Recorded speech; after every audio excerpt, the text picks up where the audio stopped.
¿Qué tal? Soy el doctor Cristian Salmero, neurólogo pediatra.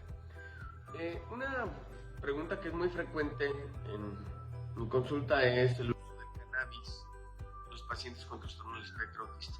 Te voy a dar un panorama muy general sobre esta cuestión. Te quiero comentar que el ser humano tiene unos receptores para las sustancias activas, que son más de 90 las que se han encontrado, lo que viene siendo la marihuana, para este tipo de componente. Y nos hemos dado cuenta que el ser humano tiene dos receptores para esta sustancia, ¿no? Que son los receptores G1 y los receptores 2, vamos a llamarlos así. Los receptores tipo 1 son receptores que aceptan de alguna manera el componente psicotrópico de lo que es la marihuana.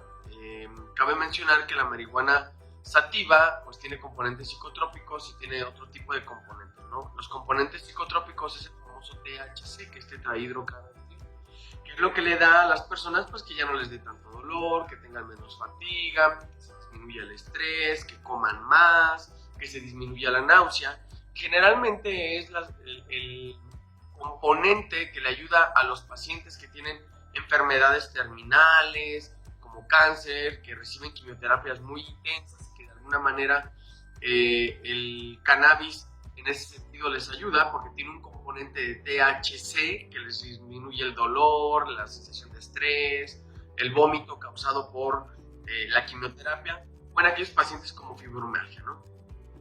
Por otra parte, nosotros tenemos otro componente de lo que viene siendo la marihuana, que en este caso viene siendo el CBD, que es un componente que se llama cannabidiol.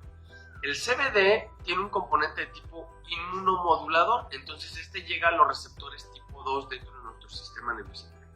Y es el que nosotros generalmente empleamos para enfermedades como el síndrome de Lennox-Gastaut, el Dravet y esclerosis tuberosa, que son epilepsias refractarias. Refractarias es que son de muy difícil tratamiento, entonces son pacientes que el tanto convulsionar les genera conflicto desde el punto de vista del neurodesarrollo y son pacientes que requieren de múltiples fármacos para poder controlar los eventos de epilepsia. Incluso, aún con el uso del fármaco, no sustituye otros fármacos y de alguna manera pueden aún seguir convulsionando con el uso de lo que viene siendo el CBD, ¿no?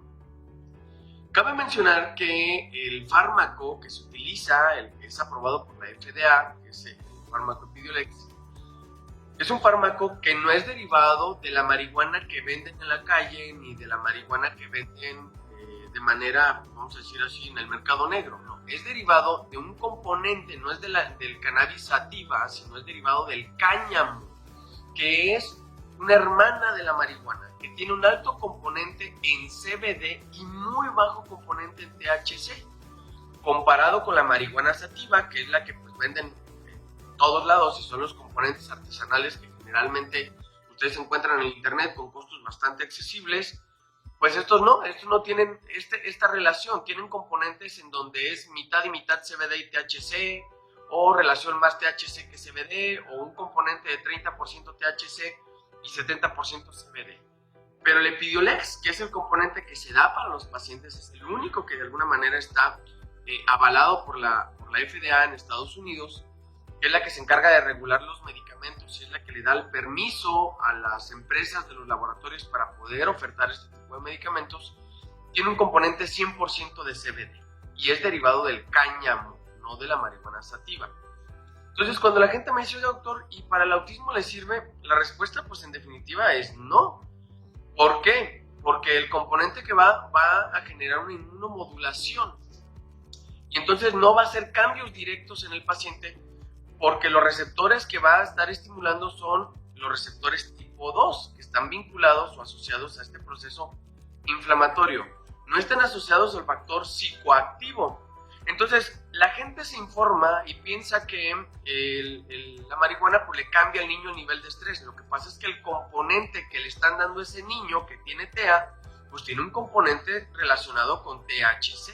Es decir, no tiene el CBD 100% puro, sino también tiene un componente, dependiendo de las características de la elaboración del mismo, de THC. Entonces, cuando ustedes compran, o cuando la gente compra componentes aparentemente de CBD que no están que no son avalados, como ya lo mencioné, por órganos como la COFEPRIS u órganos como la FDA, que es en Estados Unidos, pues la verdad es que desconocemos realmente cuál es la relación que hay en THC y la relación que hay en CBD.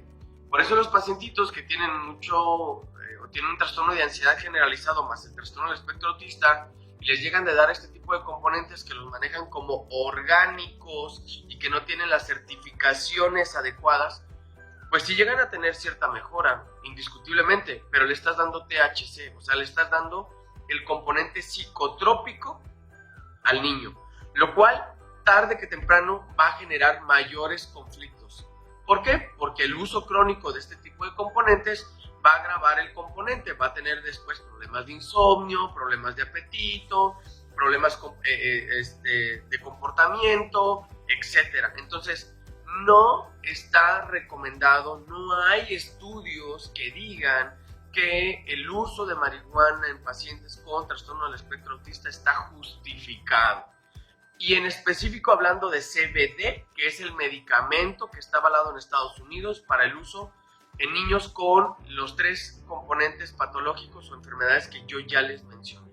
Entonces, cuando ustedes escuchen que le están dando marihuana medicinal a un niño, lo más seguro es que esa marihuana medicinal no está avalada, no está certificada y tiene componentes de THC que hacen que transitoriamente el niño con trastorno del espectro autista sí disminuya su ansiedad, incrementa el apetito y entonces eso lo hace menos selectivo para la comida, está más relajado, duerme mejor y pues tiene un mejor conducta comportamiento, pero lo que no se dan cuenta es que le están dando la componente psicotrópico al niño y que a la larga, si se utiliza de una manera crónica, el niño después va a tener efectos secundarios del uso del THC. Entonces, la mejoría es transitoria y realmente no es recomendada. Por lo tanto, este mito relacionado en el uso del cannabis con relación a el trastorno del espectro autista, desde el punto de vista científico hasta el día de hoy, es decir, en el año 2021, marzo del 2021, no está justificado. Tengan mucha precaución con la información que se les brinda y más porque, pues bueno, no deja de ser pues un negocio y como negocio, pues a veces no mide o evalúa el efecto que puede tener en los niños a corto, mediano y largo plazo y puede ser incluso contradictorio, controversial y a su vez dañino. Entonces, es muy importante que seamos muy conscientes. Les agradezco mucho su atención. 2 de abril, Día Internacional de Concientización para el Trastorno del Espectro Autista. Y la Clínica Integral del Neurodesarrollo, siempre comprometidos con todos nuestros pacientes, en especial los niños con TEA. Muchas gracias.